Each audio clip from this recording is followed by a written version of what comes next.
Hey everyone, it's Wade Franson back with another sneak peek for Created in the Image of God. This time we've got a gentleman who's currently living in Singapore, or is it now New Zealand? This is an itinerant preacher, a fascinating individual who focuses on the gift of prophecy. Now, this doesn't mean giving a prophecy of what will happen, but inspired speaking and teaching that connects directly with the individual in question. The topic is encountering the divine, tuning in to the still small voice. We'll be talking about how hearing God's voice in the still of our hearts is an essential part of the spirit-filled walk and life. It is to walk in the spirit and be led by God. Jeremy explains that this is a discipline that can be practiced and learned in our efforts to grow. Welcome to the studio, Jeremy. Hi, thank you everyone, and it's great to be here with you all. Yeah. Indeed. Now, so tell us about how this spirit-led life walk works in a soundbite version. Oh, wow. In a soundbite version, that is really my understanding is it's to live the surrendered life, to live the life that has the heart that is postured towards the Lord.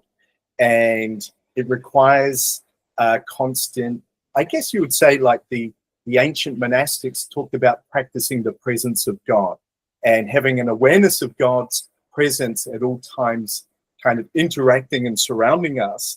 And then there's an awareness of that, but there's also the heart that wants to draw upon that awareness and have a kind of a tangible connection to the divine and seek to forge that connection, then to nurture it, and then to allow the Lord to kind of creep up on us and to prompt us to, bring us here, bring us there, just to impress different thoughts and impressions to us in order for us to, what the Apostle Paul says, to keep in step with the Spirit and to walk in that way. Yeah.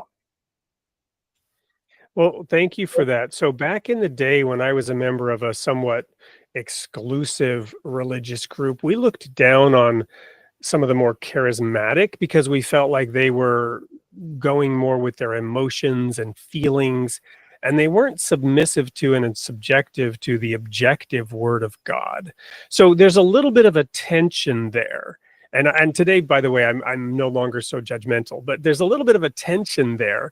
How do you resolve or walk the straight and narrow between my emotions and feelings and perceptions, which are extremely subjective and we can deceive ourselves, versus,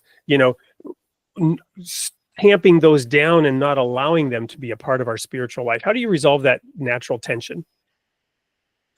Yeah, that's a really great point there, Wade, because it is an issue that we struggle with sometimes, because the thing is we do have emotions that are legitimate, that they are there. We have hormones, we have this biology, and sometimes we can, get excitable about things.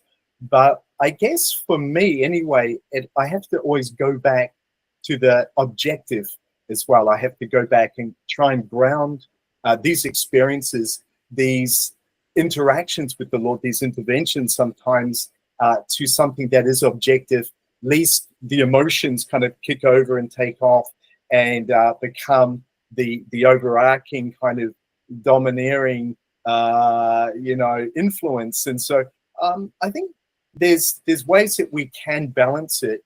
And I think for myself anyway, I've kind of, oscillated a little bit in the past. I've done a little bit of the pendulum, and I've gone through seasons of, excitability and can't sleep because I felt the Lord had said something to me and I was all over the show.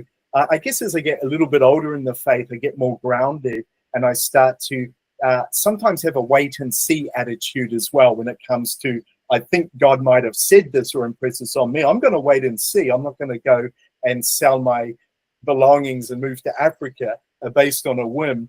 But I get it, and I get the criticism too, because I'm actually in that movement. I'm part of that movement that is excitable and sometimes, emotions driven. And it bothers me as well because I see it and I have to counsel people who are in that.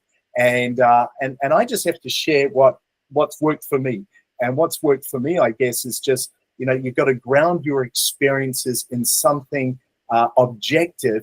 Don't base your life on a feeling, on an emotion. Don't be led in your life according to your own, I think I should do this or that thing. But, wait and see, let things settle, talk to, spiritual people, get their input sometimes, and always realize emotions have a capacity to overwhelm us. So we have to kind of pull back a bit and recognize that tendency that we might have. Yeah.